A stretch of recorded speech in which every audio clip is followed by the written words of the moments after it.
because we have this tendency to see ourselves as a self that needs improvement, we can use the principles almost against ourselves. And I don't know if you're doing this, but I'm saying this to the whole group, that when we get into a negative space, we can start to say to ourselves, oh, I should know how to get out of this. This is just my thinking. How come I'm not feeling, how come I'm not in my health? How come I'm not, right? And there's something really, really nice about just allowing a feeling to be there. I know that sometimes you're going to be in a space where you don't have a lot of, you know, you're supposed to be doing cheerleading or something, right? But on the other hand, you can't if you're having a panic attack. So finding the space to just, I say to people, just sit down. Just let it be. Let the feelings just be there. Because there is a thought that's creating the feeling. And there's the thought, and then there's the feeling. And then there's thoughts about that, you see? So it's like a layer cake. Now there's more of a feeling. Yeah. I'm not supposed to be feeling this way. I'm not supposed, oh my gosh, what am I going to do, right? So I think, remember how we talked about subtracting? Mm-hmm. What if it's okay to have a panic attack? What if it's okay to feel those feelings? We could be talking about depression. We could be talking about grieving, sadness, or anger, anything. And as you just sit, it's actually, if you think about what it means to get present, it means that you can stop paying so much attention to the thoughts and just sort of be with what is, which is a feeling in your body, right? Just being in that feeling in your body and allowing it to be there. And then as you just allow it to be there, and it doesn't mean you keep telling the story, you know. Some thought created it. You don't have to go back and find out. You don't have to keep telling that story. You're just coming into the present moment of these feelings in your body. And just letting them be, because we're just human beings. We don't know. We don't always know what to do. We don't have to know. There's something inside of us that knows. So rather than us knowing, it's kind of like, let's just let this deeper knowing handle it. Does that make sense? Yeah? Yeah. There's something very powerful about surrender. Because underneath our thinking about what's going on is this deeper intelligence. And I'll just tell a story. This happened for me, and this is how I learned this, because no one told me this. I just learned it, like you all learn things every day about the principles. I was in anxiety. I've had anxiety kind of attacks, you know, and I remember I was at home and I was getting really, really anxious, and my response to that was to do more stuff. Like, you know, there's the dishes, I could do that. I could go over here and I could sweep, and then I could maybe clean the toilet. Maybe I could do it all at once. And then I wouldn't feel this way. So it was almost like I was being chased, you know, by this feeling. And I was running, and finally I said, oh my God, Amy, this is crazy. Sit down. And I sat down and I was like, come on. It was like a pack of dogs, come and get me. And as I said, come and get me, and I just sat there, all of a sudden it was gone. It just, and underneath, are you with me, Haley? Underneath, you find this piece is still there. When you stop running, you have to stop running. If you want to keep running, you'll just keep running. You'll get tired, basically. It'll be exhausting, and you might get depressed. But if you stop and just allow, because we have this innate health, this innate intelligence, let that do the work for you. That's what happened to me in my depression. Some of you have heard this story. I've told it several times. You know, where when I would go into a feeling of depression, because I had this cognitive understanding, I was like, okay, let me get someone to talk to me about something else. And my husband would talk to me about musical notes or gardening.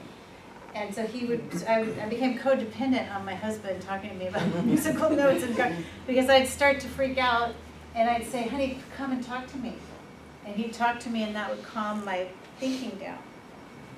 And there was one night where I was freaking out and he said, honey, I'm going to take a shower. And it was like he said, honey, I'm leaving you forever. Walked away and I was like, oh my God, I can't be here with myself, you know. I can't be here with myself. And finally and then I had this one thought. So I was feeling myself go into all this fear, this like a whirlpool of fear and darkness. And the one thought was, there is something in you that you're connected to that is beyond your personal thought system. It's like it's beyond what you know and understand currently with your brain, with your mind. And boom, that was like, phew. Then I went into, like I said, a sort of altered state. And one other time I was having, apparently I have a lot of these. Something really bad was happening in my life and my career. It felt very bad, and it was terrifying to me. And I remember I was so thinking about it. You don't even realize you're thinking about it until you start having this. And I was at my kids' preschool, coming to pick them up, and my heart started beating way too fast, you know. And I was like, oh my gosh! And in this instant, this is more just seeing thought. I said, oh my goodness, you know, I'm creating all of this. I realize I'm creating all of this by the way I'm thinking about this, and something in me just said, enough. And I said to I remember the thought exactly. It was like, this is ridiculous, is what I thought. And I sat down, and it just went away. And I saw that even this really bad thing that was, you know, if I told you about the circumstance, you'd all be like, oh my goodness, oh. I just thought, oh my gosh, that too is thought, and I don't have to care. Yes? You know, speaking of depression, since we're on the subject, what I was always wondering about, and I don't have a clear answer, and I don't have enough background in mental health, whether depression, real depression, is biology or psychology. Because if I have an answer to that, and I understand that this is psychology, or whatever you label that, then it kind of gives me power to control that, to come down, to stop, to focus on the present moment.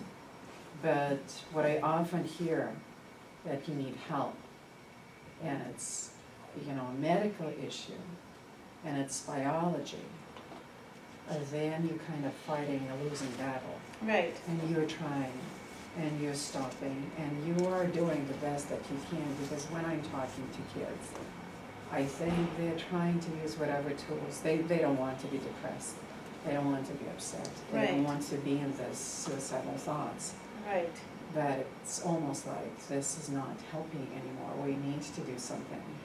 And I'm dealing very little with that, but I'm having a lot more right now. And our psychologists are completely overwhelmed with the volume of what's going on in the past couple of years. Yes. Coping skills are not working. So this is a question for you. What is it really? Or are we talking about different levels of depression? If it's mild and it's more in your power, and how do you know that it's not mild and that you kind of missed the time and now you're stepping from depression to a suicidal territory? Well, I'm not opposed to medication. I don't know, I think each circumstance is a bit different. And I just feel like if someone needs help, let's help them in any way that we can. You know, if it's not working, the therapy, and we've tried, then if medication might help, let's try the medication.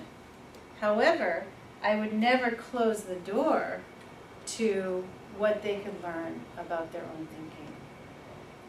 Because just taking medication doesn't mean you have to stop listening, or that you can't have an insight. Yeah, so I think it's case by case. And this came up at the school district where I was just teaching in Minnesota, actually.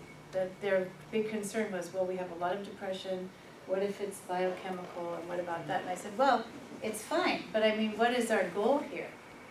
You know, do we want to just say it's all biochemical? Because then you see that becomes a thought. Right. And now it's like, I can't, if the medication isn't working, or if I have to switch medication, I keep having to switch and change up, then what is the thinking about that, right? It's like, oh, maybe I'm never going to be fixed or well. So I think it's very important to always be sharing with people the fact that they have a core of mental health, regardless of what's going on with medication. Does that make sense? Yes. It doesn't matter if they're taking medication. I would have taken medication if someone had said to me when I was depressed, hey, you know, take these, this will help you feel better. It's like having a flu. Hey, I don't feel good, it's this virus. Sydney Banks used to call thoughts a virus. A virus got in there. Now you're having all these symptoms. You could take a medication, and that might help with the symptoms, but let's keep looking at the virus, because that's the source. And there's hope there, you see. You want to keep hope That it's in your power. Yeah. Yeah, absolutely. Yeah. It just occurred to me that like a flu or just a cold, it is a saying, if you try to cure your sneezing, it will pass in 2 weeks. If you don't cure it, it will pass in 14 days, right? So it is the same with a panic attack or depression. You may think that you help yourself with medication, but actually it will pass away by itself, right? Because thoughts are passing. And so the depressing feeling will pass. And from my own experience, knowing that no matter what heavy thoughts or heavy feeling I have at the moment, I know it will go away. Yes, but see, you know. That's Yeah. the difference. Some people don't know. And they don't know that there is even thought happening. It's like invisible. It's like we're fish in water. So when I was depressed, I couldn't tell you particular thoughts I was thinking. I just knew that I would start to feel this crazy feeling, and it wasn't until someone introduced to me the idea of thought, and that changes your feeling, that the quality of your thinking changes the quality of your feeling.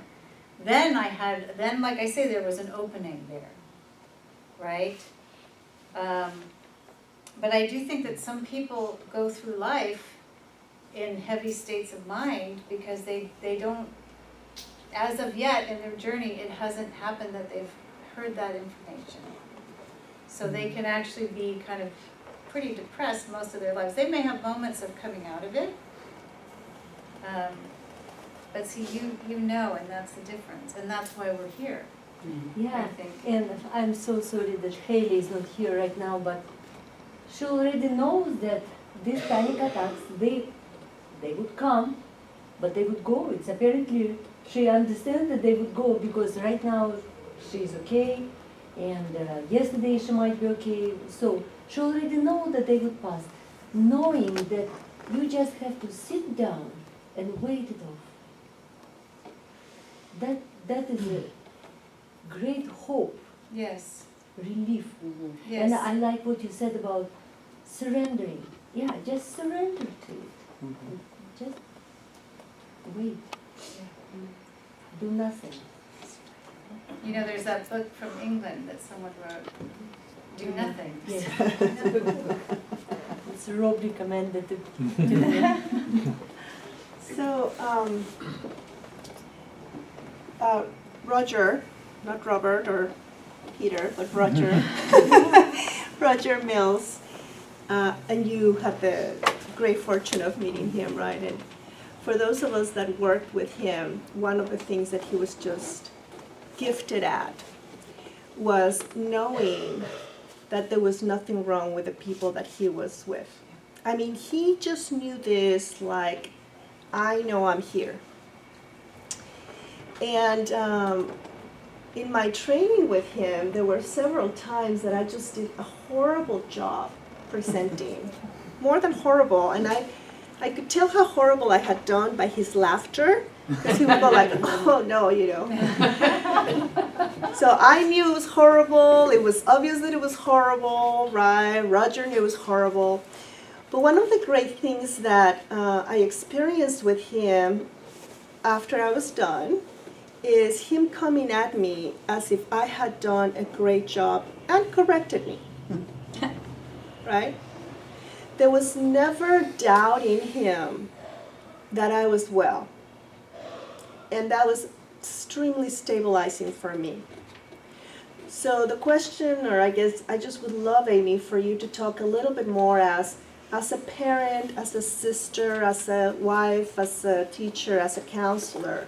What is the importance of us being really grounded in that and the impact that it has on the people that we are around?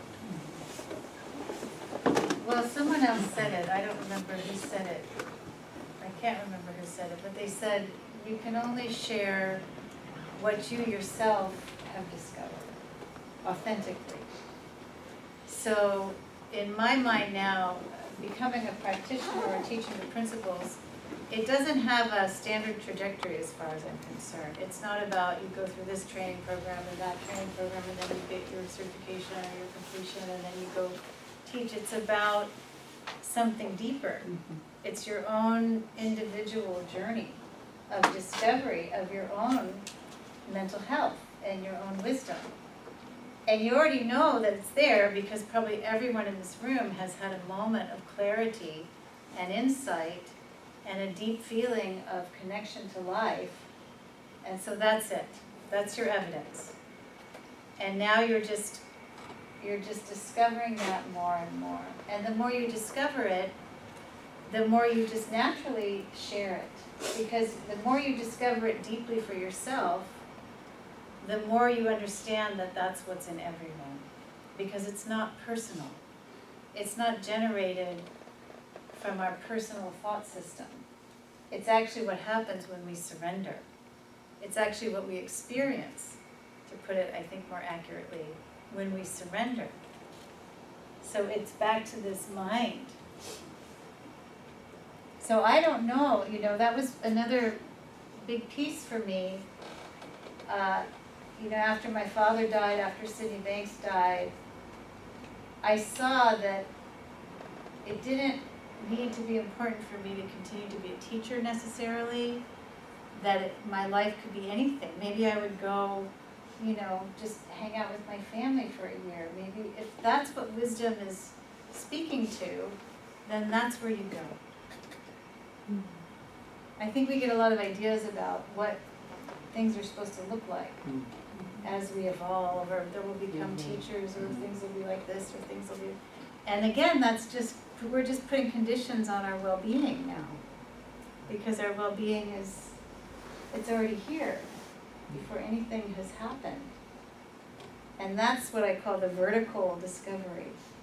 We're not looking in time for well-being. We're looking for well-being vertically in this moment.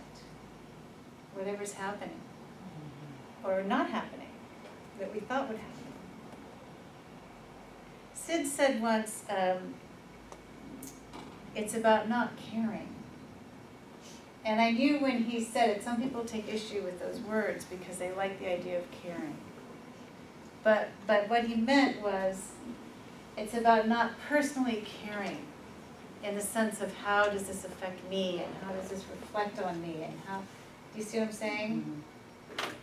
And when I heard that again, I think it was after he died, or maybe right before, and everything that would come into my experience, where I'd start to feel insecure because I didn't know if it was gonna have a good impact on me or a bad impact on me, I'd ask myself, do I need to care? And it just sort of kept bringing up, oh, again, it's just thought. What if it happens? What if it doesn't happen? Who cares? Because this mind that we are is here. It's always, always, always here. Yeah. So recently, I shared a little bit with you, so I'm taking these writing classes. And I'm writing in the first person, I'm writing about my experiences going through life. And I have always, for a long time, sat in real strict and awful judgment of myself. Not just the life I live, but anyway. So I'm sitting in this class last Tuesday, and I realized that reading these stories, I feel very safe in the environment.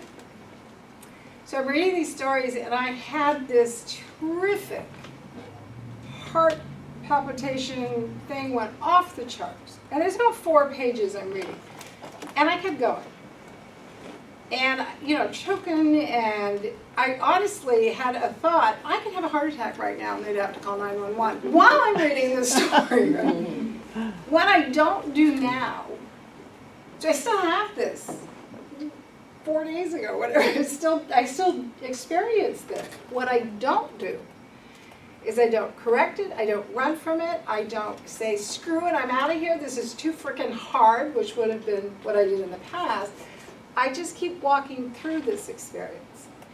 And I was really relieved I didn't have a heart attack. I thought that was nice, it was kind of cool. And I looked up, and I mentioned it, I looked up, and this group of women, they started applauding. And they're like, we're right there with you. We're right here with you. We want more. And I was like, Jiminy Crickets, that's so cool. And I honestly, seconds before, thought I was going to have a massive heart attack. Because, could feel it. And it's just, I don't judge it. I don't run from it. I don't hate myself about it. It's just, that's just part of my experience. I'm still, doing that thing that I do, but I don't hate it anymore. And that is so cool. It's so cool. So not having the experience, of just not, like you said, adding the layers to that experience and making it really tough for myself. Being human. Yeah, very much so. Yeah. Which in a way, all these emotions, if we don't get stuck in them, it's something beautiful in a way. It's life. It's the getting stuck part, or having judgment. Amy, but I can appreciate so much if you're in the middle of anxiety. It feels so alive. Like, I've also experienced where I'm thinking I'm going to have a heart attack here. Because I could feel my heart palpitating, and I could hear like something in my ears kind of, I don't know if it was blood or whatever, that was just like really like, right? So you're like, and if it can catch you off guard, right? Because you're just driving, like I was just driving, it felt to me like I was not thinking about anything, but really getting to work. And I really thought that I should have pulled over to the side because I really thought I was having a heart attack. So, and this is not too long ago, okay? This is not like, it's like maybe like 3 or 4 years ago. So as I was experiencing my body kind of giving me feedback about what I was thinking, there were like 10 minutes where I was like really freaked out. I just really didn't even know what to do. And it took me a little bit to remember. I remember asking myself, could this be a heart attack or could this be thought? Yeah. But I wasn't sure that it was not a heart attack, to be honest with you. So I decided to make a deal with myself, and I said, okay, I'm going to wait 5 more exits, and in 5 exits, I still feel like I'm gonna have a heart attack. I'm gonna pull to the side and call 911. Well, what happened later on in the afternoon is I remembered, oh, shit, I forgot about it. I forgot about the 5 things.